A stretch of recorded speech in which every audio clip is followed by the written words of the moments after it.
Hi, Antonio here with bugaren.com, and these are my latest designs in camera sliders. This one right here is 24 inches long and it has 14 inches of travel. The one in the back is 48 inches long and it has 32 inches of travel.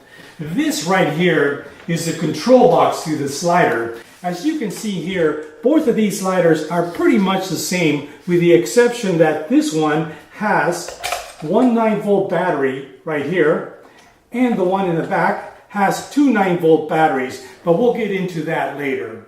In order to change the features to the slider, I put together an easy-to-use graphical user interface that'll work with Mac, Linux, or a Windows computer. Now, I use this little tablet right here. It is a Windows tablet. It cost me about $70, and it comes with a full version of Windows and Office 365 for a year. The graphical user interface, however, will not work with an iPad or an Android tablet. Do keep in mind that these sliders are ready to be used right out of the box without needing to hook them up to a computer. You just simply hook up your control box like this and you are ready to get going.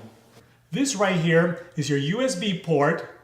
This is your DC input jack in case you want to use an external battery or you want to plug it into the wall. This is another DC input jack, but we won't be using that one and we'll get into that later. This right here, this is your reset button. This is a little LED.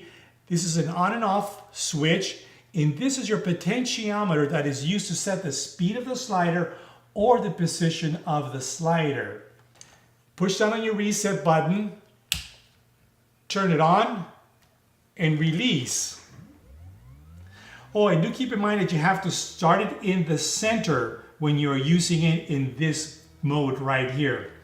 Now you use the button up here, the potentiometer, to change the speed of the slider.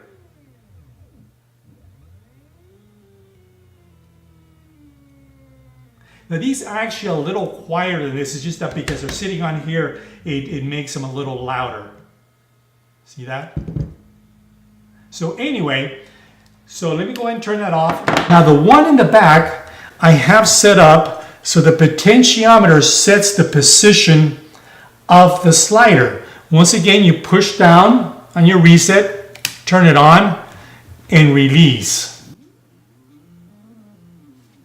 As you can see here,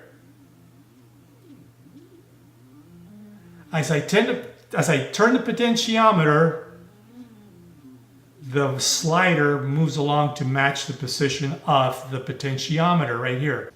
Now, I included this feature in the event that you may want to put your slider underneath a desk, a table, or underneath a car. This box right here comes off and you can connect it with a long extension cord like this, and you can be up here controlling your slider while the slider is down underneath, below, whatever. For example, you can put the slider underneath the car behind the wheel, and when the person gets out of the car and starts walking, you can use the potentiometer to follow the feet of that person, giving you a very unique perspective that otherwise would be difficult to get, and that's why I included this feature. The features of the slider can be changed with this easy-to-use graphical user interface. This is your time-lapse setting. You can set your camera to advance at 1/32 of an inch, 1/16, 1/8, or 1/4. This is the duration of your time-lapse in minutes. This is your interval time. In other words, the pause between each step. This is the number of shots.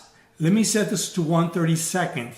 The interval time, the pause would be 19 seconds between each 1/32 step. As you change this duration right here, so do your shots and so does your interval time. This right here is your slider length in inches. As you can see, as you change this right here, so does your interval time and so do the number of shots. Now you can set this to whatever you want. For example, if you were shooting, let's say, a flower and you set this to 6 inches, then your slider will be going back and forth between those 6 inches. This is your repeat count, the number of times your time lapse would repeat. This is the direction of your camera. This is right to left, left to right. If you're using your slider at an incline, you would trigger this feature right here. This prevents the camera from sliding back down, but it does have a 1 hour time limit. This is your potentiometer setting when you're using your potentiometer to set the speed of the camera or the position of the camera.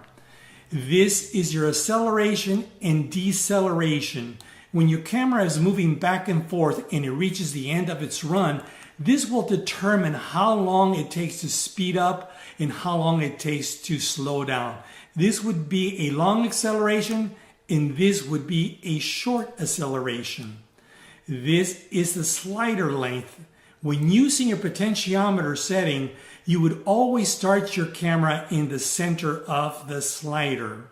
And this is your potentiometer camera position control.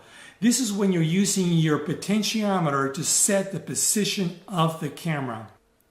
This is your COM port. All computers use a communication port to communicate with external devices such as printers, or in this case, your slider.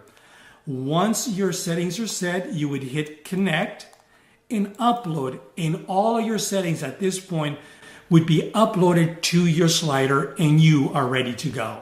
Now do keep in mind that these sliders are ready to be used right out of the box. You don't have to go out and buy a tablet like I did.